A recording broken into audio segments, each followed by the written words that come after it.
একজন রান্নার এখানে হচ্ছে, একজন দূরে কোথায় সরে আছে, বলে ছিটকে আসে না, ছিটকে আসে না। রাঁধুনি এত দূর থেকে রান্না করে। আমি বিশ্ববিখ্যাত রাঁধুনি না। তুমি বসো। আরে কিছু হবে না, উফ। জানো তো আমার একটু ভয় লাগে, আমি কি করবো? আরো তো এত বড় ইসের সামনে আমি প্রথম বসলাম, এত বড় গ্যাসের সামনে, এত বড় একটা কড়াইয়ের সামনে। সব কিছু শিখতে হবে। 3 বছর হয়ে গেল বিয়ে, কিছু শিখলো। ওরে কি অসভ্য রে, কি ফালতু কথা বলছে আমার নামে, কি অপবাদ।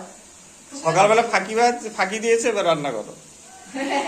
সকালে ফাঁকি দিনি, লাস্ট অব্দি আমি এখানে বসে ফোটা কাটা গুলো করেছি, যার জন্য আমি লাস্টে এসেছি। তোমাদের কেকটা কেমন লাগলো? থার্ড ক্লাস একদম।